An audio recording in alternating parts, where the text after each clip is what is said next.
আসসালামু আলাইকুম ইয়া রাহমাতুল্লাহ বরকাতু। এই আমার হলো আমাদার পরিমাণ আপনাদের অনেক চাহিদা ছিল, তো আসলে বেশি পাই নাই, স্বল্প 1-1.5-2 কেজি হবে। তো আপনাদের যদি কারো বেশি প্রয়োজন থাকে তাহলে আমাকে অবশ্যই নক দিবেন। এই আমাদা আপনাদের অনেক চাহিদা ছিল।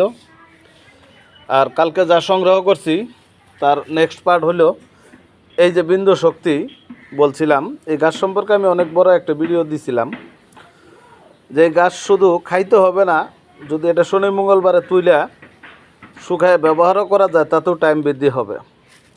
আর এই যে এই পরিমাণ শঙ্খমণি আমরা কালকে পাইছিলাম, কালকে তো গেছিলাম অন্য একটা কাজে, পরবর্তীতে এই শঙ্খমণির কাজগুলি যেহেতু চোখে পড়লো এই জন্য আর কি মনে করেন যে এই কয়টা তুলে এনেছি। আর এগুলা লুক দিয়ে তুলাইছি, এটা তোলা অনেক পরিশ্রম, মাটি অনেক খুবই শক্ত, লাল মাটি তো খুবই শক্ত।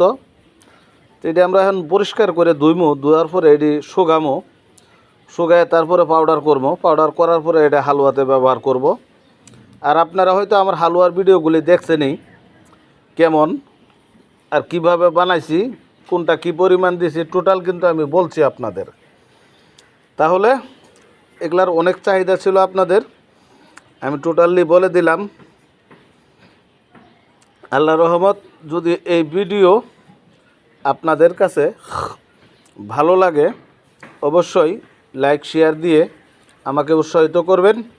আর বিশেষ করে যদি আমাদাটা কারো প্রয়োজন হয় অবশ্যই আমাকে নক দিবেন।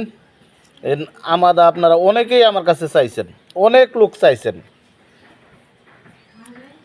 তবে পুরুষের জন্য সর্বশক্তিশালী এই দুইটা আইটেমই, একটা হলো শঙ্খমণি আর বিন্দু শক্তি।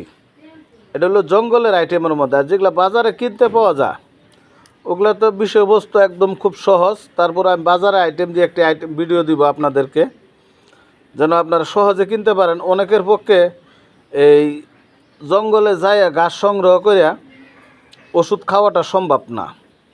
তা আমি দোকানে যেসব আইটেম কিনতে পাওয়া যায় এইসব আইটেম দিয়ে একটি ভিডিও আপনাদেরকে আমি দিব ইনশাল্লাহ। আর এটা শুকানোর পরে ধোয়ার পরে হালুয়ার অর্ডার আছে, আল্লাহ রহমত হালুয়ার ভিডিও আপনাদেরকে দিব। তো আপনাদের যদি আমার এই ভিডিওর প্রতি কোনো ভালোবাসা মন্তব্য থাকে করবেন। আর প্লিজ তো আপনাদের কাছে আমি পায়ে হাত দিয়ে বলি, আপনারা কেউ কখনো কাউকে কোনো বাজে কমেন্ট করবেন না। আপনার কাছে যদি ভিডিও ভালো না লাগে সেক্ষেত্রে আপনি বাইরে হয়ে যান, অন্য ভিডিও দেখেন, কিন্তু কোনো বাজে মন্তব্য কমেন্ট করবেন না, আমি আপনাদের কাছে অনুরোধ করে বলতাছি। তো সবাই ভালো থাকবেন, আল্লাহ হাফেজ। আল্লাহ আপনাদেরকে ভালো রাখুক, সুস্থ রাখুক।